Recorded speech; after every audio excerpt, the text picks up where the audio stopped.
Good evening all of you. देखिए last class में हमने जो डिस्कस किया था कि प्रॉब्लम सॉल्विंग की बात हम कर रहे थे। सबसे पहले देखिए हम बात कर रहे थे वहाँ पे प्रॉब्लम सॉल्विंग की बात कर रहे थे, तो वहाँ पे हमने फर्स्ट स्टेप जानी थी कि हम सबसे पहले यहाँ पे क्या करते हैं कि जो प्रॉब्लम जो है उसको एनालिसिस करते हैं फर्स्ट स्टेप के अंदर। सेकंड स्टेप के अंदर हम क्या करते हैं, एल्गोरिथम को डेवलप करते हैं, डेवलप एन एल्गोरिथम। थर्ड जो स्टेप होती है उसके अंदर हम क्या करते हैं, यहाँ से उस एल्गोरिथम को कन्वर्ट करते हैं एनी प्रोग्रामिंग लैंग्वेज, सी सी प्लस प्लस पाइथन किसी में भी। देन उसके बाद जो अगली नेक्स्ट स्टेप आती है डीबगिंग की, आती है आपकी टेस्टिंग एंड डीबगिंग की, जहां पे आप एरर जो है उनको देखते हो कहीं एरर तो नहीं है प्रोग्राम के अंदर। ठीक है, ये 4 स्टेप की बात हम कर चुके थे। इसके बाद हमने बात की थी दोस्तों एल्गोरिथम की बात की थी। एल्गोरिथम जब आप प्रॉब्लम को स्टेप बाय स्टेप लिखते हो और इन स्टेप बाय स्टेप लिखते हो, इसको हम क्या बोलते हैं, एल्गोरिथम कहते हैं। प्रॉब्लम को सोल्व करने के लिए लिखी जाती है। ठीक है, अब ये जो प्रॉब्लम के जो एल्गोरिथम है, इसकी अगर हम बात करें कि एक अच्छे एल्गोरिथम के लिए क्या होना चाहिए, गुड कैरेक्टरिस्टिक्स की बात हमने की थी। यहाँ से हमने कहा था इनपुट क्या हो सकता है, 0 और मोर हो सकता है। मे बी इनपुट आप नहीं भी दे सकते, या कई बार 1 इनपुट, 2 इनपुट, 3 इनपुट, कितने भी दे सकते हैं। लेकिन आउटपुट की जब हम बात करते हैं तो आउटपुट के लिए हम क्या कहते हैं, आउटपुट की जब भी हम बात करते हैं तो आउटपुट के बारे में हम ये कहते हैं कि एटलीस्ट 1 आउटपुट प्रोड्यूस, यानी एक आउटपुट तो होना चाहिए कम से कम, यानी 1 और मोर आउटपुट। ठीक है, इसके बाद हमने बात की थी कि जो आपकी जो एल्गोरिथम की जो स्टेप्स या जिसको हम बोलते हैं इंस्ट्रक्शंस जो हैं वो क्लियर यानी स्ट्रेट फॉरवर्ड होनी चाहिए, यानी एक तरह से आप कह सकते हो प्रिसाइज होनी चाहिए, जिसको आप क्या बोलते हो अनएम्बिग्यूटी होनी चाहिए, मतलब क्लियर होनी चाहिए, लिखी होनी चाहिए, समझ में आनी चाहिए। इसके बाद आपने बात की थी फाइनाइटनेस की बात की थी।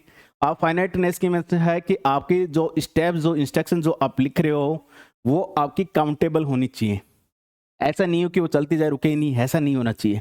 इसके बाद इफेक्टिवनेस की बात हमने की थी। इफेक्टिवनेस की जब हमने बात चर्चा की थी, हमने कहा था कि इफेक्टिवनेस का मतलब क्या होता है, मीन्स क्या होता है कि आज जो भी स्टेप्स, जो भी इंस्ट्रक्शन जो भी लिखी जा रही है उसका ओवरऑल जो एल्गोरिथम जो है उसके ऊपर उसका इफेक्ट होना चाहिए। अदरवाइज उसको लिखने का कोई मतलब नहीं है। अननेसेसरी अगर स्टेप लिख रहे हो और उसका कोई मतलब नहीं है तो इसका मतलब वो इफेक्टिवनेस नहीं है। ठीक है, देन किसी भी एल्गोरिथम को जब भी लिखते हैं तो किसी भी लैंग्वेज को ध्यान में रख के नहीं लिखते हैं। दैट मीन्स लैंग्वेज इंडिपेंडेंट होनी चाहिए। ठीक है, तो ये चर्चा हमने यहां से की थी।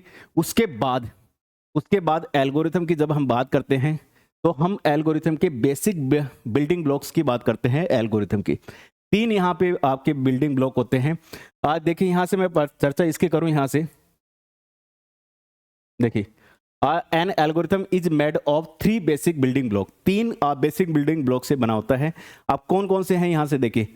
आज सीक्वेंस की हम बात करें यहां से। अब सीक्वेंस का मतलब क्या है, सीक्वेंस का मतलब है कि आपकी जो इंस्ट्रक्शन जो हैं या जो स्टेप है, जैसे मान लो फर्स्ट स्टेप, फिर सेकंड, फिर थर्ड, फिर फोर्थ, फिर फिफ्थ, इस तरह से 1 बाय 1 सीक्वेंस आपकी यहाँ पे मतलब आपकी एग्जीक्यूट हो रही हैं या चल रही हैं, तो उसको हम किस में बात करते हैं, सीक्वेंस में बात करते हैं। सिलेक्शन का मतलब क्या है, सिलेक्शन का मीन्स ये है कि किसी पर्टिकुलर कंडीशन के बिहाफ पे कि ये स्टेप या ये स्टेप, यानी ट्रू होने पे ये, फॉल्स होने पे ये, वो आपकी किस में आती है, सिलेक्शन में आती है। एक अब यहाँ पे आता है किसी स्टेटमेंट को या किसी इंस्ट्रक्शन को आपको नंबर ऑफ टाइम्स क्या करना हो, रिपीट करना हो, नंबर ऑफ टाइम रिपीट्स करना हो, जिसको हम बोलते हैं इटरेशन। इसको देखो, इटरेशन भी कहा जाता है, लूप भी कहा जाता है, रिपीटेशन भी कहा जाता है। ठीक है, ये हम यहाँ से बात करते हैं। देखिए नोट्स आप आराम से, ये आपको पीडीएफ आराम से मिलेगी, आप आराम से लिखिए, नोट्स को लिखना भी जरूरी है। ठीक है, अब देखिए यहाँ से, अब सबसे पहले हम बात करते हैं, आज सीक्वेंस की बात करते हैं यहाँ से। ठीक है, कुछ एल्गोरिथम भी मैंने इंक्लूड किए हैं यहाँ पे। देखिए सीक्वेंस का मतलब क्या है, सीक्वेंस का मतलब है जैसे ये इंस्ट्रक्शन है, ये इंस्ट्रक्शन है, ये जैसे इंस्ट्रक्शन कह दो या स्टेप कह दो, एक ही बात है दोस्तों। स्टेप और इंस्ट्रक्शन एक ही बात है। आज जैसे ये इंस्ट्रक्शन आपकी यहाँ पे, उसके बाद देखिए ये इंस्ट्रक्शन, उसके बाद ये इंस्ट्रक्शन, ये जैसे मान लो ये फर्स्ट इंस्ट्रक्शन मान लीजिए, ये सेकंड इंस्ट्रक्शन, और उसके बाद ये थर्ड इंस्ट्रक्शन। अब यानी कहने के में से फर्स्ट एग्ज, फिर उसके बाद सेकंड, उसके बाद थर्ड। तो ये जो इस तरह से हो रही है, इनको हम बोलते हैं सीक्वेंस में। कैसे, A sequential control means that the steps of an algorithm are carried out in a sequential manners. Sequence में पहले ये, फिर then ये, फिर then ये. Where each step is executed exactly once. यहाँ पे आपकी जो स्टेप है या इंस्ट्रक्शन है एक बार एग्जीक्यूट होती है, यानी ये भी एग्जीक्यूट होगी, ये भी एग्जीक्यूट होगी, ये भी एग्जीक्यूट होगी. तो ये कौन सा होगा? ये सीक्वेंस में होगा. ठीक है, इससे आपके प्रोग्रामिंग कोड भी अच्छे होते जाएंगे. हाँ बिल्कुल, स्टेप बाय स्टेप में एग्जीक्यूट होने को ही सीक्वेंस में कहते हैं. बिल्कुल, यानी ये आपका सीक्वेंस है. जैसे फॉर एग्जांपल देखिए, अब यहाँ से देखिए मैंने यहाँ पे दो एल्गोरिथम यहाँ पे कंसीडर की है. किसके लिए? फर्स्ट बेसिक बिल्डिंग जो है सीक्वेंस की. देखिए यहाँ से आप देखिए इस वाले को, और ये जो है आप देखना आपका डेटा हर जगह से जहाँ से डेटा मुझे लगता है कि वो डेटा रखना चाहिए वो सारे डेटा रखता हूँ. अब देखिए right an algorithm to find the square of a number. यानी आपको क्या दे रखा है यहाँ से? ये दे रखा है आपको यहाँ से, देखिए यहाँ से दे रखा है कि एक एल्गोरिथम लिखें, और एल्गोरिथम लिखने के क्या लिखवा रहे हैं कि एक नंबर है, उस नंबर का स्क्वायर हमें फाइंड आउट करना है. तो सबसे पहले नंबर हम यूजर से लेंगे, मतलब जो यूजर है वो नंबर दे, उस नंबर का स्क्वायर निकाले. अब आप सभी को पता है कि नंबर का स्क्वायर का मतलब क्या है. जैसे मान के चलो 5 है, इसका स्क्वायर क्या होगा? सर इसका स्क्वायर होता है 25 होता है, और 25 है तो इसका मतलब क्या है? सर ये ऐसे निकालते हैं हम. ठीक है, अगर आपसे कहा जाए यहाँ पे 9 का स्क्वायर क्या होगा? 9 का स्क्वायर क्या होगा? सर 9 का स्क्वायर क्या होता है? यही होता है भाई, सिंपल सी बात है, इसी को तो स्क्वायर कहते हैं, यही तो होता है. तो क्या करो यहाँ से, सिंपल सी बात है, क्या करोगे आप? नंबर लोगे, उस नंबर को मल्टीप्लाई कर दोगे उसी नंबर से, तो क्या निकल के आ जाएगा? स्क्वायर निकल के आ जाएगा. सिंपल सी बात है. तो सबसे पहले स्टेप क्या होगी? यूजर से नंबर लेंगे. ठीक है, तो स्टेप देखो, सेकंड एक और मैंने आपको ध्यान हो ये भी कहा है कि नेचुरल लैंग्वेज में लिखी जाती है. इसी को आप अलग अलग जगह से देखोगे, इसी को लिखने का तरीका अलग अलग हो सकता है. क्यों? क्योंकि ये आपकी कोड नहीं है जो आपका रन होगा, ये आपको समझाने के लिए है ये चीज़. ठीक है, जैसे यहाँ पे स्टेप 1 लिखी हुई है, इस स्टेप 1 का मतलब क्या है? इनपुट ये नंबर, एक नंबर इनपुट होगा, ऐसे लिखना, ऐसे लिखी जाती है. इनपुट ये नंबर और स्टोर इट टू नम. ठीक है, यानी एक नंबर इनपुट लेना है किससे? यूजर से, और किस में स्टोर कर देंगे? नम में. अब यूजर ने मान के चलो कोई भी नंबर एंटर किया, ठीक है, इनपुट किया यूजर ने, वो किस में जाके स्टोर हो जाएगा? सर वो हो जाएगा, जैसे मान लो कि नंबर एंटर किया 4, ये 4 किस में स्टोर हो जाएगा? नम में. हो गया नम में. इसके बाद इस स्टेप के बाद सेकंड स्टेप चलेगी. First step, first instruction execute, then second instruction execute होगी, कंप्यूट करे. किसको कंप्यूट करे? नम. नम में क्या है? 4, और इस नम में क्या है? 4. दोनों को क्या करे? मल्टीप्लाई करे. 4 इंटू 4 क्या हो जाएगा? 16. क्या करे? 16. इसका मीन्स कंप्यूट कर दे इनको, और कंप्यूट करने के बाद क्या हो गया? 16. और इसको किस में स्टोर कर दे? सर स्क्वायर में स्टोर कर दे. स्क्वायर में क्या स्टोर हो गया? सर 16 हो गई. Second step execute, then third step execute होगी. क्या है third step? Print square. Square को प्रिंट कर दे. क्या हमारा एल्गोरिथम कंप्लीट? बिल्कुल सर. क्या मुझे इतना बताओ कि यहाँ पे ये जो स्टेप जो हैं, फर्स्ट स्टेप एग्जीक्यूट हुई, देन सेकंड स्टेप एग्जीक्यूट हुई, देन थर्ड स्टेप एग्जीक्यूट हुई. हाँ सर. क्या ये सीक्वेंस में है? हाँ बिल्कुल सीक्वेंस में है. ठीक है, ये क्या है? सीक्वेंस में है, बिल्कुल सीक्वेंस में है. ठीक है, अब देखिए यहाँ से नेक्स्ट एक और एल्गोरिथम ले लेते हैं. आप find right an algorithm to calculate the area of rectangle. Area हमें कैलकुलेट करना है रेक्टेंगल का. अब एक समझना, एरिया अगर हम रेक्टेंगल का कैलकुलेट कर रहे हैं तो एरिया कैलकुलेट करने के लिए हमें किसकी रिक्वायरमेंट पड़ती है? तो लेंथ चाहिए और विड्थ या ब्रेथ, जो भी आप कहना चाहें. ठीक है, लेंथ चाहिए और ब्रेथ चाहिए. दो हमें यूजर से लेने हैं, और इनका कैसे फाइंड आउट करते हैं? सर लेंथ इनटू बी करते हैं. यहाँ पे डब्ल्यू दे रखा, कोई दिक्कत नहीं है. ठीक है, डब्ल्यू. ठीक है, यहाँ पे किया, और इसको स्टोर किस में करवा लो? सर एरिया में स्टोर करवा लो. यही है, ये यूजर से लेंगे. सर ये इनपुट ले लीजिए, इसको आप क्या कहोगे? इसको कहोगे इनपुट. और ये जो है ये क्या है? सर ये कंप्यूट होगा, प्रोसेस होगा. ठीक है, अब उसके बाद इसको प्रिंट कर लेते हो. आप इसको प्रिंट कर लेते हो, एरिया को प्रिंट कर लेते हो. किसको प्रिंट कर लोगे, एरिया को। ये क्या हो जाएगा, आउटपुट हो जाएगा। ये क्या हो जाएगा, आउटपुट हो जाएगा। अब इसको आप नेचुरल लैंग्वेज में लिख लीजिए, आप इसको नेचुरल लैंग्वेज में लिख लीजिए। ठीक है, नेचुरल लैंग्वेज में लिखते हैं। सबसे पहले अब यहाँ पे स्टार्ट, ठीक है, ये first step execute, then input the length, length को इनपुट करे। अब यूजर करेगा, सिंपल सी बात है, यूजर ने अपने हिसाब से लेंथ इनपुट कर दी 4, ठीक है। और उसके बाद विड्थ, विड्थ उसने कहा 6, ठीक है, ऑफ द रेक्टेंगल। अब ये तो इनपुट हो गई, फर्स्ट स्टेप एग्जीक्यूट हुई, सेकंड हुई, थर्ड स्टेप पे आएगा कंप्यूट द एरिया, एरिया को कंप्यूट करे। अब कैसे करेगा कंप्यूट, एल की वैल्यू क्या है 4, मल्टीप्लाई डब्ल्यू की वैल्यू क्या है 6, दोनों क्या है 4 मल्टीप्लाई 6 मतलब 24। ये 24 किस में चला गया, ये एरिया में चला गया, कैलकुलेट हो गया, कंप्यूट हुआ, ठीक है। उसके बाद क्या प्रिंट कर दे, आउटपुट द एरिया, एरिया को प्रिंट कर दे, क्या जाएगा ये 4 24, और क्या करे, ये चल गई। उसके बाद स्टेप 5, क्या ये सीक्वेंस में है, यस और नो, सीक्वेंस में है, नहीं नहीं कोई मैंडेटरी नहीं होता, ठीक है। ये आप स्टार्ट और एंड कोई मैंडेटरी नहीं है, आप ऐसे, ये जो है आपकी एनसीईआरटी बुक की है, ये फर्स्ट जो एल्गोरिथम मैंने लिखी है ना, ये आपकी जो एनसीईआरटी की जो बुक चलती है उसकी है, ठीक है, फर्स्ट। तो ऐसा कोई मैंडेटरी नहीं है, लिखो, ये उसी की है, ठीक है, जो एनसीईआरटी बुक की 11th जो क्लास है उसकी है, ये आपकी और जगह से ली गई है, ठीक है। इस तरह से आप कर लोगे, हाँ ठीक है। अब इसके बाद क्या ऐसा हुआ, हाँ सर, क्या हुआ, instruction 1 execute, instruction 2 execute, instruction 3 execute. ये क्या होता है, ये सीक्वेंस होता है सर, इसी को सीक्वेंस कहते हैं। यानी where each step is execute exactly 1, बस खत्म बात। ये लीजिए, लिखना आना चाहिए आपको, सिंपल सी बात है, लिखना आपको आना चाहिए, उसकी आपको करनी होगी प्रैक्टिस, हम भी करवाएंगे और आपको खुद को भी करनी है, ठीक है। इसके बाद नेक्स्ट आप अपन बात करते हैं यहाँ से। अब अगली जो बात आती है यहाँ से, ये आती है सिलेक्शन। सेकंड, फर्स्ट है सीक्वेंस, सेकंड है सिलेक्शन।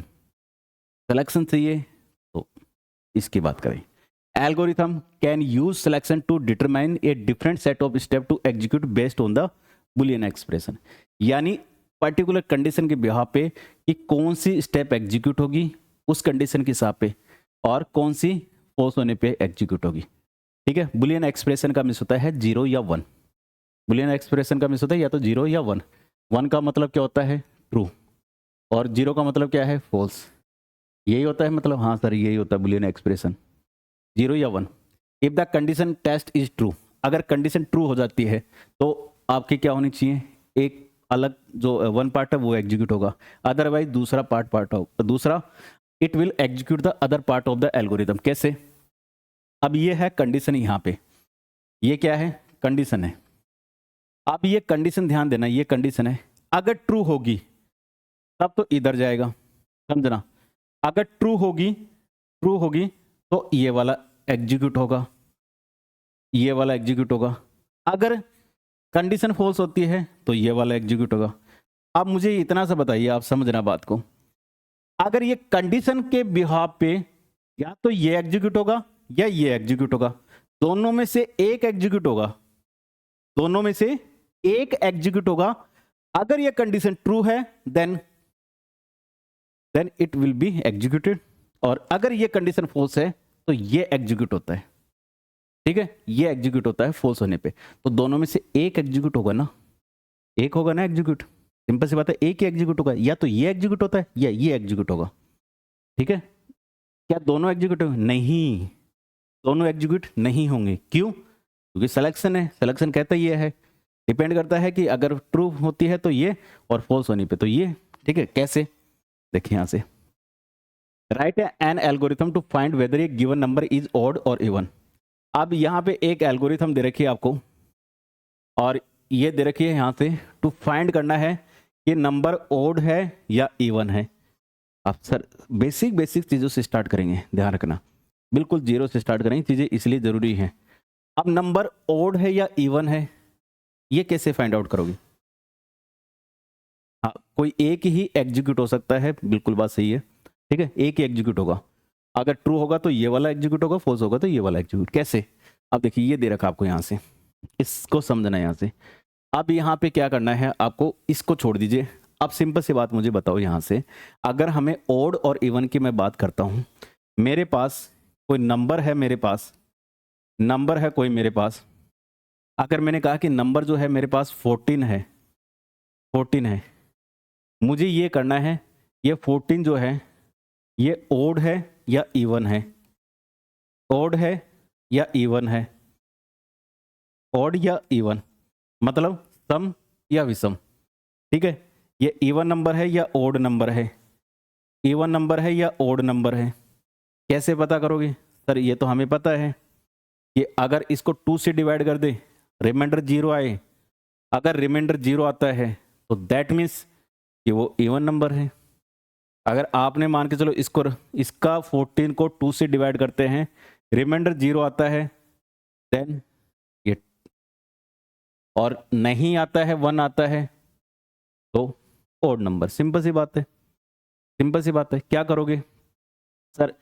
अब ये जो है आपका ये वाला जो है यहाँ से, इसको आप क्या कहते हो सर? सिलेक्शन है, क्योंकि अगर कंडीशन ट्रू होगी, ट्रू होगी, ट्रू होगी तो ये वाला, अगर फॉल्स होगी तो ये वाला हो गया।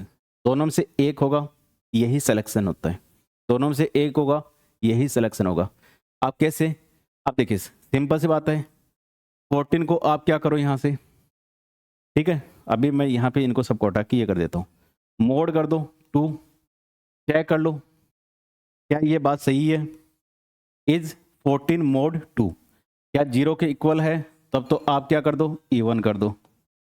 क्या कर दो? इवन। अदरवाइज क्या कर दो? अदरवाइज ओड कर दो। मतलब ये आपका क्या हो जाएगा? सम, और ये क्या हो जाएगा? विषम। ठीक है बात, यही है, यही है। अब इसको एल्गोरिथम लिखते हैं। कैसे? आपको क्या क्या चाहिए सर? हमें ये चाहिए यहाँ से, हमें क्या चाहिए? हमें ये चाहिए, एक तो आपको नंबर जो है वो यूजर से लेना है। ये किससे लेना है? यूजर से लेना है, जो कि इनपुट करवाना है। ठीक है, ये आपका ये वाला जो पार्ट है ये आपकी प्रोसेस होगा या कंप्यूट होगा।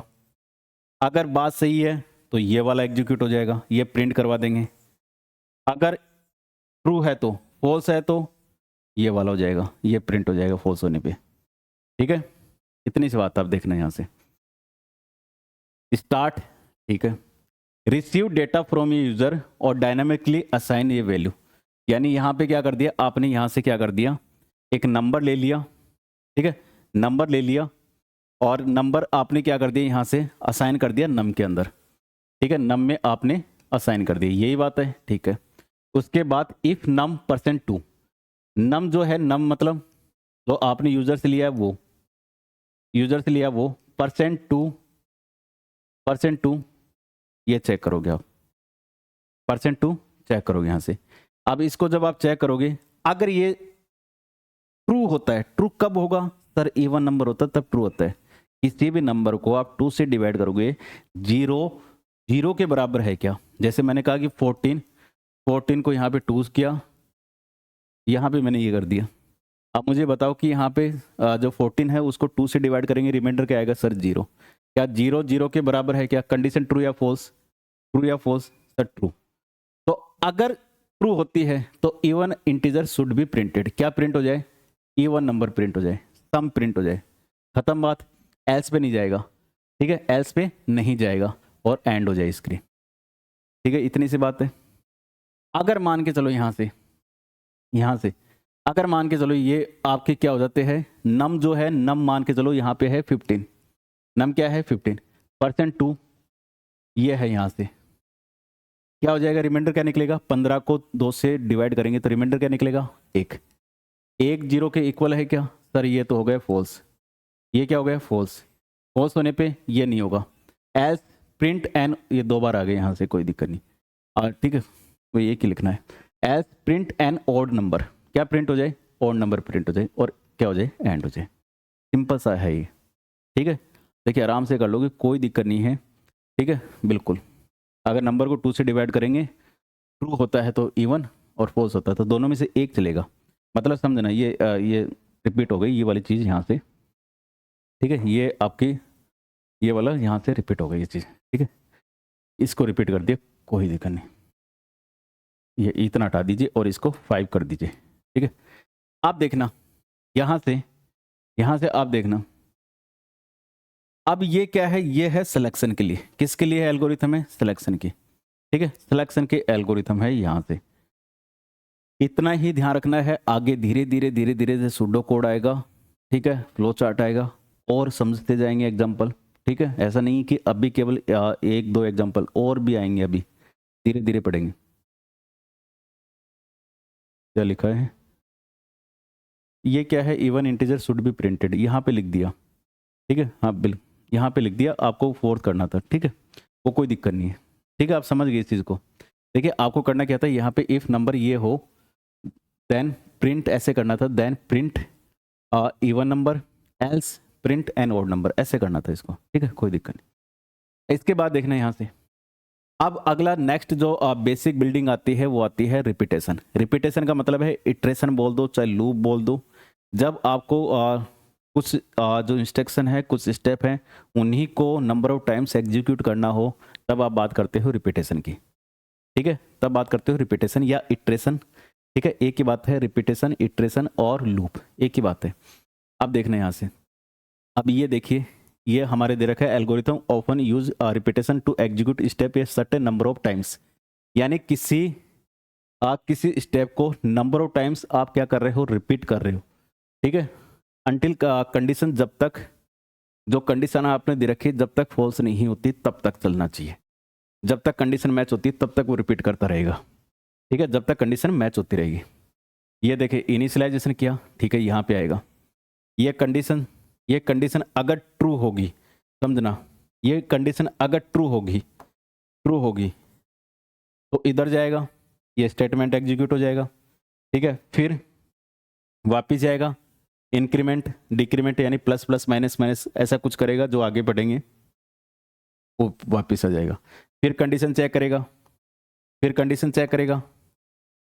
यहाँ पे फिर स्टेटमेंट एग्जीक्यूट होंगे, फिर इंक्रीमेंट डिक्रीमेंट होगा, फिर यहाँ पे वापस जाएगा, फिर कंडीशन ट्रू ही, फिर जाएगा, स्टेटमेंट एग्जीक्यूट हुए, फिर जाएगा। ये कब तक जब तक कान है, मतलब ट्रू है, ये कब तक, जब तक ट्रू है, कब तक, जब तक ट्रू है, ये इसी तरह से चलता जाएगा। हाँ सर, कब तक, जब तक ये कंडीशन मैच होगी तब तक चलता जाएगा, और जैसे ये कंडीशन फॉल्स होगी, यहाँ से जैसे ये कंडीशन फॉल्स होगी, और फॉल्स होने का मतलब है इधर चला जाएगा, फॉल्स होने का मतलब इधर चला जाएगा। अब आपने देखा कि इसको हम क्या बार बार रिपीट कर रहे हैं, यस और नो, क्या इन स्टेप्स को, इसको क्या बार बार, कब तक, जब तक कंडीशन मैच हो रही है, सर्टेन कंडीशन इज मैट, जब तक ये रिपीट होती रहेगी, जैसे ही कंडीशन फॉल्स होती है ये इधर चला जाता है, ठीक है, ये इधर चला जाता है, ये आपका रिपीटेशन है। जैसे यहाँ पे है हमारे पास ये हमारे पास है, right an algorithm to find average of 5 numbers, 5 आपके पास 5 नंबर्स हैं, और उनका क्या करना है, एवरेज फाइंड आउट करना है, एवरेज हमें निकालना है, 5 नंबर के एवरेज निकालना है, तो 5 नंबर यूजर से ही पूछेंगे ना, और 5 जो नंबर है वो यूजर से पूछेंगे, ठीक है। एवरेज निकालना हो तो क्या करोगे, 5 नंबर का, आप समझना, ये 5 नंबर आप यूजर से पूछोगे, 5 नंबर किससे पूछोगे, यूजर से पूछोगे। अब ये कोई भी 5 नंबर हो वो यूजर से पूछोगे, यूजर कोई भी नंबर दे, 5 नंबर कोई सा भी यूजर दे सकता है, हाँ सर कोई सा भी दे सकता है, यहाँ से, ठीक है, कोई सा भी दे सकता है, ये 5 नंबर दे दिए, हाँ सर। पहले सबसे पहले क्या करोगे सर, एवरेज फाइंड करना है इस नंबर को, जैसे ही 5 नंबर आ जाते हैं, जैसे ही 5 नंबर्स आ जाते हैं, उन सबको क्या करेगा, प्लस करेगा, प्लस करने के बाद जो भी आएगा, जैसे मैंने मान लिया आया, उसको डिवाइड कर देगा, किससे 5 नंबर से ना, तो 5 से डिवाइड कर देगा, और 5 से जब डिवाइड करेगा तो क्या जाएगा सर 30, ये इसको क्या कर दे, प्रिंट कर दे, इसको क्या कर दे, प्रिंट कर दे, यही प्रोग्राम है, यही एल्गोरिथम है, हाँ सर यही एल्गोरिथम है। आप इसको एल्गोरिथम कैसे कन्वर्ट करते हैं, ये रहा, देखिए यहाँ से देखिए, अब यहाँ से रिसीव डेटा फ्रॉम यूजर से रिसीव करना है data, dynamically assign values assign करनी है और नम में ले लिया हमने यहाँ पे, ठीक है। नम में कोई हमने डेटा ले लिया और मैं इसको हटा दूँ एक बार के लिए, ठीक है। ये लीजिए, अब देखना है यहाँ से, अब इनपुट नम, नम में क्या ले लिया, नम में यूजर इनपुट करे, इसका मतलब ये है यूजर ने इनपुट किया 10, ठीक है। उसके बाद सम प्लस नम, यहाँ पे अब सम में अभी के लिए देखिए एल्गोरिथम है ये, इसमें हमने कहा 0 मान लीजिए और इसमें ये हो गया, ये किस में असाइन कर दे, सम में असाइन कर दे, किस में असाइन करें, सम में। क्या हो जाएगी, सम की वैल्यू क्या हो जाएगी, यहाँ पे लिखते जाता हूँ, सम की वैल्यू क्या हो जाएगी, सम की वैल्यू होगी 10, ठीक है। उसके बाद काउंट, यहाँ पे देखो क्या करना था आपको, यहाँ पे एक लाइन और जोड़ सकते थे आप, इनिशियलाइज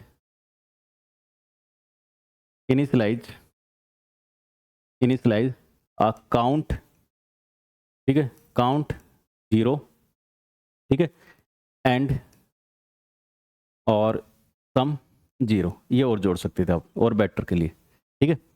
अब यहाँ पे इनपुट नम, नम में 10 ले लिया, सम की वैल्यू क्या है 0 और प्लस नम कितना हो गया 0 प्लस 10 यानी 0 प्लस 10, नम में क्या हो गया 10। फिर काउंट, काउंट में क्या करें यहाँ से, काउंट मतलब 0 प्लस 1, काउंट की वैल्यू हो जाएगी न्यू वैल्यू, जो काउंट की वैल्यू न्यू वैल्यू क्या हो जाएगी सर, काउंट की न्यू वैल्यू हो जाएगी 1, ठीक है। उसके बाद यहाँ पे आएगा, चेक करेगा काउंट की जो वैल्यू है वो क्या है 1, काउंट की वैल्यू क्या है 1, कंडीशन ट्रू या फॉल्स, कंडीशन ट्रू या फॉल्स, 1 इज लेस देन 5, 1 5 से छोटा है क्या, यस और नो सर, छोटा है 1 5 से, क्या छोटा है, बिल्कुल सर 1 5 से छोटा है, ठीक है। गो टू स्टेप थर्ड, कौन से स्टेप में चले जाए सर, ये वापिस से थर्ड स्टेप में चले जाए, कंडीशन ट्रू थर्ड में चला जाएगा, चला गया यहाँ पे। इनपुट नम, फिर एक नंबर और इनपुट होगा, इस बार यूजर ने कर दिए 20 इनपुट कर दिया। फिर इस पे आएगा स्टेप 4, सम, सम में क्या है सर, सम में है 10 प्लस नम में क्या है 20, क्या हो जाएगा 10 प्लस 20 कितना हो जाएगा 30, सम की वैल्यू क्या हो जाएगी अब 30, ठीक है। ये हो गई बात यहाँ से। इस पे आएगा काउंट में क्या है 1, 1 प्लस 1 कितना हो जाएगा 2, काउंट की वैल्यू क्या हो जाएगी 2, अब क्या हो जाएगी काउंट की वैल्यू 2, ठीक है, ठीक है यहाँ से। उसके बाद स्टेप 6, काउंट की वैल्यू क्या है 2, कंडीशन चेक करेगा 2 is less than 5, condition true या फॉल्स, 2 5 से छोटा है क्या सर, ट्रू है, 2 is less than 5, condition true या फॉल्स, ट्रू, ट्रू है, ट्रू है। वापिस कहाँ जाए, स्टेप थर्ड में चले जाए, कहाँ चले जाए, स्टेप थर्ड में चले जाए, स्टेप थर्ड में चले जाए। इनपुट नम, आप वैल्यू फिर एक और इनपुट होगी, इस बार यूजर ने कर दी 30, ठीक है, क्या 30 वैल्यू कर दी 30, ठीक है 30 30। उसके बाद सम में क्या है, सम में है 30, नम में क्या है 30, 30 प्लस 30 कितना हो गया 60, किस में स्टोर कर दे, सम में, यही है सम में स्टोर कर दे, सम में क्या कर दिया 30 प्लस 30 मतलब 60, ये 60 स्टोर कर दे, हाँ कर दिया, हो गई बात खत्म। उसके बाद स्टेप 5, स्टेप 5 क्या कह रहा है, काउंट, काउंट में क्या है 2 प्लस 1 कितना हो गया, 2 प्लस 1 कितना हो गया 3, काउंट की वैल्यू क्या होगी 3, काउंट की वैल्यू होगी 3। फिर चेक करेगा यहाँ से, इसको चेक करेगा 3 लेस देन 5, काउंट क्या है 3, 3 5 से छोटा है क्या, 3 इज लेस देन 5, यस और नो, यस यस। तो क्या करें, स्टेप थर्ड को में वापस चला जाए, थर्ड में वापस चला जाए, थर्ड मतलब यहाँ से वापस ये थर्ड में चला गया। इनपुट नम, एक नंबर दोबारा से यूजर से लेगा, क्या आ जाएगा, कोई भी नंबर दे दो, आपको जरूरी नहीं है मैं दे रहा हूँ वही दो आप, ऐसा कोई जरूरी थोड़ी है, 40, ठीक है। उसके बाद सम, सम में क्या है 60, सम में क्या है 60, नम में क्या है 40, 60 प्लस 40 कितना हो जाएगा 100, 60 प्लस 40 कितना हो जाएगा 100, 100 किस में स्टोर हो जाए, सम में, सम में क्या हो गया 100, ठीक है। इसके बाद काउंट की वैल्यू कितनी है 3, 3 प्लस 1, काउंट की वैल्यू क्या है 3 प्लस 1 4, क्या है 4, 4 चेक करेगा 4 is less than 5, condition true या फॉल्स, ट्रू या फॉल्स सर, ट्रू, काउंट की वैल्यू मैं 4 कर देता हूँ 4, कंडीशन ट्रू या फॉल्स, ट्रू। ट्रू होने पे वापस रिपीट करेगा, वापस रिपीट करेगा, यहाँ पे वापस जाएगा, नम नम में एक वैल्यू और एंटर करे, एक वैल्यू और एंटर कर दे। अब क्या क्या एंटर कर दी, 50, कोई भी वैल्यू कर दो, आपको जरूरी नहीं है जो मैंने 10 20 30 की हो। 50 50, सम की वैल्यू क्या है 100, सम में क्या है 100, नम में क्या है 50, तो 100 प्लस 50 कितने हो जाते हैं 150, कितने हो जाते हैं 150। 100 और 50 150 किस में स्टोर कर दे, ये मतलब इसमें इनिशियलाइज कर दे, इसका मतलब, ठीक है, क्या हो जाएगी 150, हो गई बात यहाँ से, ठीक है। इसके बाद काउंट, काउंट में क्या है 4, काउंट में क्या है 4, ठीक है, और 4 प्लस 1 5, 4 प्लस 1 5, काउंट की वैल्यू क्या हो गई 5, काउंट की वैल्यू क्या होगी 5, चेक करेगा 5 इज लेस देन 5, बताओ कंडीशन ट्रू या फॉल्स, मुझे बताओ कि काउंट की वैल्यू है 5, 5 5 से छोटा है क्या, यस और no, 5 is less than 5, yes और नो। सर कैसी बात कर रहे हो, 5 5 से छोटा, सर ये तो फॉल्स होता है, हमें भी पता है, बराबर का तो दिया ही नहीं आपने, ऐसे थोड़ी पूछा है कि 5 5 से छोटा या बराबर है क्या, 5 इज लेस देन और इक्वल टू 5, ऐसा तो दिया नहीं मैंने, ठीक है। कंडीशन ट्रू हो गया, फॉल्स, सर फॉल्स, कंडीशन क्या हो जाएगी फॉल्स। क्या स्टेप थर्ड में जाएगा, नहीं, स्टेप थर्ड में जाएगा नहीं, क्यों, क्योंकि फॉल्स हो गया, फॉल्स होने पे थोड़ी जाएगा स्टेप थर्ड में, नहीं, उसके बाद आ जाएगा स्टेप 6 में, सॉरी 6 से 7 में जाएगा, 6 से 7 पे आ जाएगा, ठीक है बात।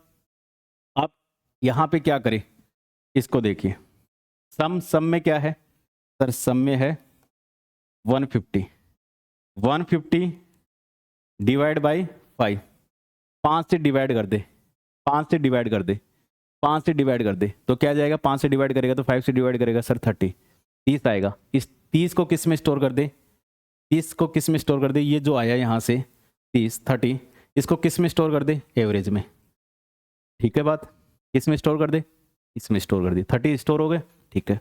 उसके बाद 7 के बाद कौन सी स्टेप चलेंगी, 8, क्या कर दे, एवरेज को प्रिंट कर दे, क्या प्रिंट हो जाएगा 30, उसके बाद एंड कर दे।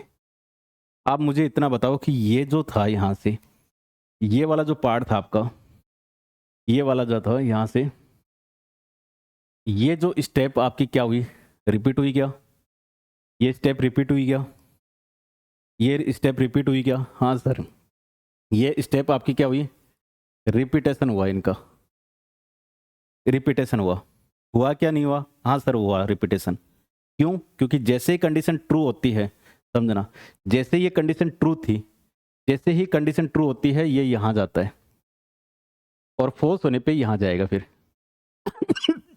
सॉरी, फॉल्स होने पे यहाँ पे जाएगा। अब ये एल्गोरिथम है, ठीक है, ये एल्गोरिथम है, ठीक है, और ये आपके एनसीईआरटी बुक के एल्गोरिथम तो नहीं है, लेकिन वहाँ पे सुडो कोड और आपका फ्लो चार्ट जरूर दे रखा है, लेकिन एल्गोरिथम नहीं थी, हमने इसको एल्गोरिथम के रूप में समझा ताकि आपको चीज़ें समझ में आए चीज़ें, ठीक है। अब बताओ कर लोगे ऐसा, हाँ ठीक है, आप बताओ यस और नो, ये आपको बेसिक बिल्डिंग आपको समझ में आई, यस और नो फटाफट से बताइए।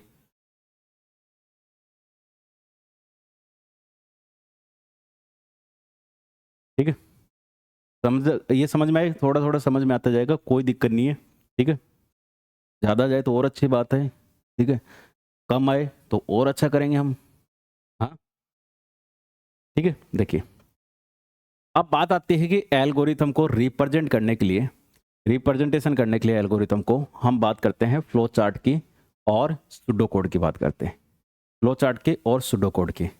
हमें डायग्राम या विजुअल रिप्रेजेंटेशन और अच्छा समझ में आता है, तो एल्गोरिथम को रिप्रेजेंट किया जाता है किस, फ्लो चार्ट और सुडो कोड। और आपको याद है जो आपका जो पिछला जो EMRS का जो था, उसमें आपके एक ऑब्जेक्टिव क्वेश्चन पूछा गया था फ्लो चार्ट में से, अच्छा क्वेश्चन था जिसका आउटपुट भी 180 ऐसे कुछ था, 180 था शायद, मैंने करवाया भी था सोल्यूशन। अब वो किस पे बेस्ड था, 180 जो आपका था वो रिपीटेशन का था, रिपीटेशन का था, किसका था, रिपीटेशन का। अब देखिए यहाँ से अब देखिए समझना यहाँ से, फ्लो चार्ट होता है क्या है? फ्लो चार्ट ये होता है कि एल्गोरिथम को आप डायग्राम या पिक्चर के रूप में रिप्रेजेंट कर रहे हो या विजुअल रिप्रेजेंटेशन कर रहे हो। ठीक है, देखिए यहाँ से flow chart are graphical representation या विजुअल रिप्रेजेंटेशन। देखिए लिखना आपको आना चाहिए, समझाना मेरा काम है, और आपको मैं ज़रूर थोड़ी कि ऐसे कैसे आप लिख के आओगे, अपने हिसाब से लिखते हो लैंग्वेज में। ठीक है, आप flow charts are graphical representation या flow chart are visual representation, जो भी आप लिखना चाहें। डेटा का रिप्रेजेंटेशन आप ग्राफिकल कर रहे हो, मतलब डायग्राम में कोई शेप, रेक्टेंगल में, ओवल शेप में, ठीक है, डायमंड शेप में, जब ऐसा आप करते हो उसको हम फ्लो चार्ट बोल देते हैं। ठीक है, एल्गोरिथम और प्रोसेस और providing visual approach to understanding code, उसको समझने के लिए बहुत जरूरी हो जाता है। ठीक है, अच्छे से समझ में आता है। आप flow chart illustrate step by step solution to a problem को, फ्लो चार्ट क्या करता है, स्टेप बाय स्टेप सोल्यूशन को आप क्या कर सकते हो, समझ सकते हो। Making them useful for beginners program. Starting में कोई प्रोग्रामर जो है वो बिगनर्स है, उसको बहुत अच्छी समझ में आती है।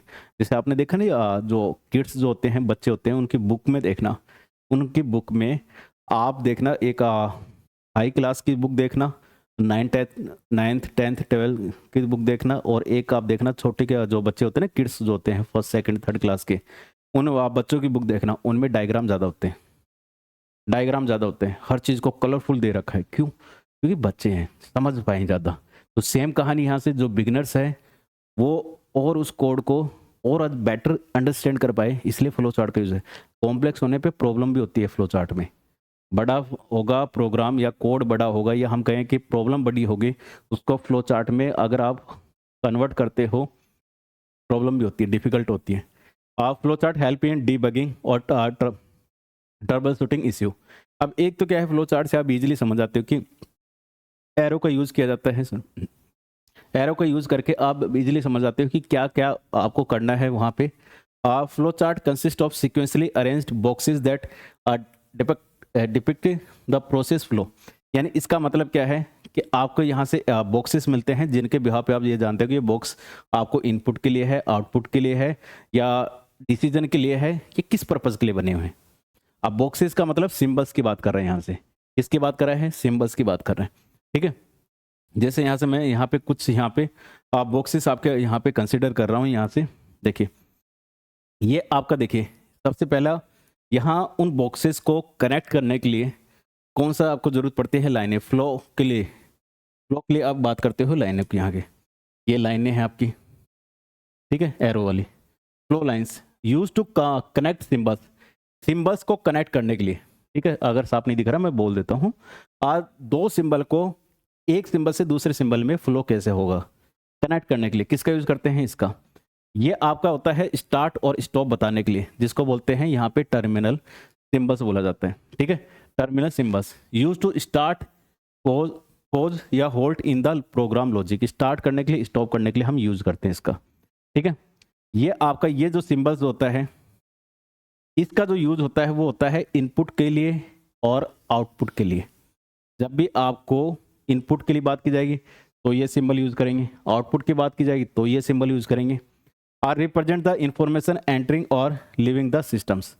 ठीक है, इसके बाद यहाँ से ये जो आपका रेक्टेंगल जो शेप आती है, बॉक्स आता है, इसका जो यूज है प्रोसेसिंग पर्पज के लिए होता है, जिसको बोलते हैं आपका एक्शन पर्पज के लिए भी कहते हैं। यहाँ से represents arithmetic and logical instructions, यानी आपको कंप्यूट वाली जो बात आती है वो इसी से होती है।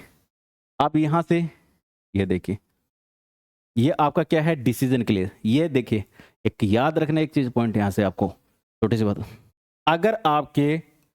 अगर आपके समझने इसको, ये अगर नहीं है, ये नहीं है, समझने एक पॉइंट मैं क्या नोट करना चाहता हूँ, अगर ये डायमंड शेप नहीं है, समझना, जो कि काम में लिया जाता है डिसीजन के लिए, अगर ये नहीं है फ्लो चार्ट में, समझना नहीं है, तो दैट मीन्स आपका जो फ्लो चार्ट है वो सीक्वेंस में है। जो फ्लो चार्ट है वो किस में है, सीक्वेंस में होगा।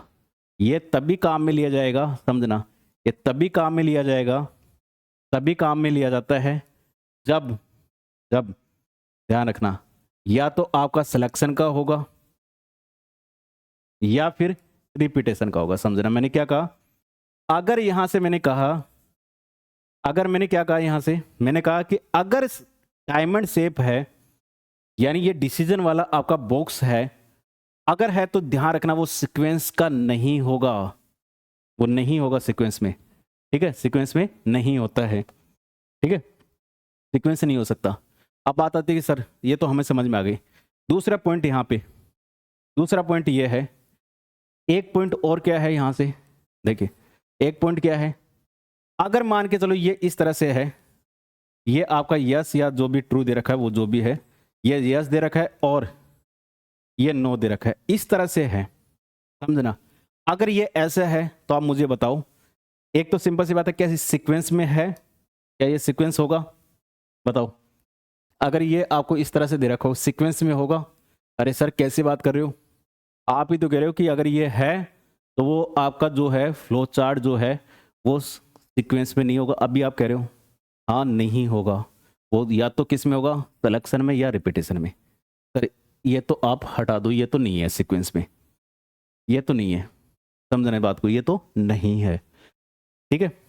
दूसरा पॉइंट यहां से, क्या ये सिलेक्शन होगा या रिपीटेशन होगा, कौन सा होगा। सर ये बात तो आपकी समझ में आ गई कि अगर ये बॉक्स दे रखा है, ये बॉक्स दे रखा है, तो डेफिनेटली ये या तो सिलेक्शन होगा या रिपीटेशन होगा, दोनों में से एक होगा। अब मुझे बताओ कि ये जो है, अगर इसको मैं देख के आपको कहूं कि क्या होगा, ये वाला क्या होगा, ये दे रखा है आपको, यहां दे रखा है यस और इधर दे रखा है नो, ऐसा दे रखा है। तो समझना यहां से, जब एरो वापस अपने पे नहीं आए, एरो वापस नहीं आए, तो समझ जाना कि वो क्या होगा, सिलेक्शन होगा। सर ये होगा, ठीक है, ये नहीं होगा, समझना, रिपीटेशन नहीं होगा, सिलेक्शन होगा, अगर ऐसा दे रखा है तो। कई बार क्या होता है कि आपके दोनों ही हैं, ऑब्जेक्टिव भी क्वेश्चंस हैं, तो उसमें आपको ये चीज़ें काम आएंगी, ठीक है, ये ध्यान रहेगा। अब सर बात आती है, ये तो आपकी बात समझ में आ गई कि ये सिलेक्शन होगा, लेकिन अब मैं दूसरी बात करता हूँ यहाँ से। दूसरा क्या, ये हमारे पास है, ठीक है, ये हमें ऐसा दे रखा है, ठीक है, और ये दे रखा है नो और ये दे रखा है यस, ऐसा दे रखा है, ऐसा दे रखा है। अब एक बात आप मुझे समझाना यहाँ से, क्या ये सीक्वेंस में होगा। सर अभी तो कितनी बार तो आप एक ही बात को बोलते हो, हाँ सर ये कैसे होगा, आप ही तो कह रहे हो ये होता तो सीक्वेंस में तो होता ही नहीं है। तीन ही तो बेसिक बिल्डिंग बात की थी मैंने, सीक्वेंस, सिलेक्शन जिसको आप बोलते हैं डिसीजन मेकिंग, रिपीटेशन जिसको इटरेशन बोलते हैं, लूपिंग बोलते हैं, ठीक है। अब ये मुझे बताओ, ये सीक्वेंस में, अरे सर आपने खुद ने कहा है कि अगर डिसीजन वाला ये जो ये डायमंड शेप जो आप बोल रहे हो, अगर ये है तो आप ये मान के चलो कि ये सीक्वेंस में नहीं होगा आपका। चलो हटा दो, मैंने पहले ही हटा दिया था, ठीक है, गुस्सा नहीं हुआ आप, पहले ही हटा दिया मैंने, ठीक है। दूसरी बात, दूसरा आता है सिलेक्शन जिसको बोलते हैं डिसीजन, ठीक है, डिसीजन। सिलेक्शन, सिलेक्शन नहीं होगा, क्यों, क्योंकि सर आपने ये कहा है अभी कि अगर वापस ये ऐसे लगा हो, ऐसा लगा हो, वापस ऐसा लगा हो, तो इसका मतलब है कि कंडीशन बार बार चेक हो रही है, बार बार किसी स्टेटमेंट को या किसी इंस्ट्रक्शन को बार बार एग्जीक्यूट किया जा रहा है, यही मतलब है इसका। हाँ सर यही मतलब है। तो क्या सिलेक्शन होगा, अरे नहीं सर, सिलेक्शन का मतलब ये नहीं होता, सिलेक्शन का मतलब ये होता है कि अगर वो कंडीशन ट्रू है तो ये वाला पार्ट एग्जीक्यूट हो, कंडीशन फॉल्स हो तो ये वाला पार्ट एग्जीक्यूट हो, ये मतलब होता है सर, ये तो हमें पता है। तो इसका मतलब ये नहीं होगा, सिंपल सी बात है, ये नहीं होगा। क्या रिपीटेशन होगा, हाँ सर, रिपीटेशन क्या कहता है सर, रिपीटेशन ये, रिपीटेशन क्या कहता है, रिपीटेशन ये कहता है हमें यहाँ से, रिपीटेशन हमें ये कहता है कि अगर किसी स्टेटमेंट को बार बार एग्जीक्यूट किया जाए नंबर ऑफ टाइम्स, जब तक कि कंडीशन मैच हो रही है तब तक। तो अब मुझे बताओ, ये यस वापस गया, फिर चेक किया यहाँ से कंडीशन को, ये ट्रू हो गई, फिर वापस ये ऐसे चल रहा है, तो इसका मतलब क्या है सर, ये रिपीटेशन है, ये रिपीटेशन है, ठीक है बात, ये रिपीटेशन है, समझना, ये रिपीटेशन है, ठीक है। ये छोटे छोटे पॉइंट है जो आपको पता होना चाहिए, ठीक है। और ये जो है यहाँ से देखिए, डिसीजन के लिए काम में लेते हैं represent a decision to be made, ठीक है। ये होता है कनेक्टर, सर्कल वाला जो शेप होता है कनेक्टर होता है, use to join different flow lines को कनेक्ट करने के लिए, ठीक है। पढ़ेंगे इनको सबको। सब फंक्शंस के लिए आप ये वाला सिंबल यूज करते हो पोल फंक्शन के लिए, ठीक है। पहले इस बेसिक वाली पॉइंट हम डिस्कस करेंगे, ठीक है। तो आज के क्लास में देखिए केवल हमने इनके नाम जाने हैं, ठीक है। मैं फिर भी बता देता हूँ, थोड़ा सा आइडिया दे देता हूँ। देखिए ये आपको फ्लो चार्ट को स्टार्ट और स्टॉप करने के लिए काम मिलेंगे, ठीक है। ये आपके इनपुट और आउटपुट के लिए काम मिलेंगे, ये आपका प्रोसेस या कंप्यूट करने के लिए काम मिलेंगे, ठीक है। ये आपका काम मिलेंगे डिसीजन के लिए काम मिलेंगे, यानी इफ एल्स जो वाइल वगैरह जो है ना उनकी बात करते हैं। और ये आपका कनेक्टर के लिए काम मिलेंगे, और ये सब फंक्शन के लिए काम मिलेंगे, ये वाला सब फंक्शन के लिए काम मिलेंगे। तो ये थे आपके सिम्बल्स, ठीक है। ये थे आपके सिम्बल्स जिनको हम बात करेंगे, इनको बात करेंगे कल की क्लास में, जिसमें हम फ्लो चार्ट तीनों, उसके एग्जाम्पल्स, सुडो कोड, ये सारी चर्चा कल की क्लास में बात करेंगे।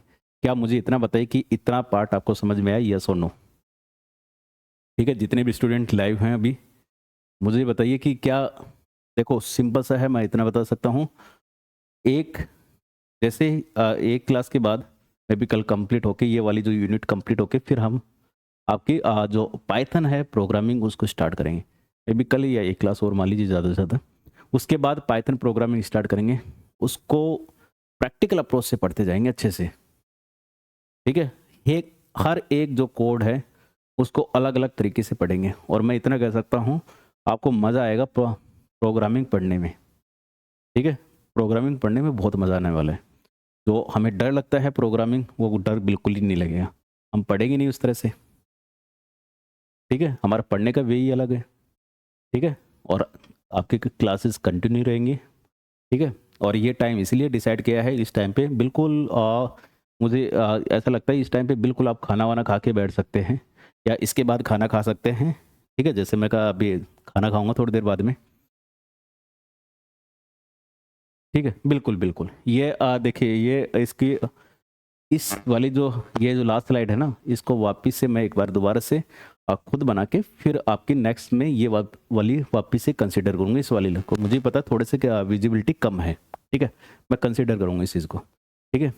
बिल्कुल, जो भी आपके जो भी हो ना आप बता दिया करो कि सर ये वाली है कि इसको मैं बिल्कुल कंसिडर करूँगा, ठीक है। चलिए ठीक है, बाकी देखिए कल मिलेंगे, ठीक है।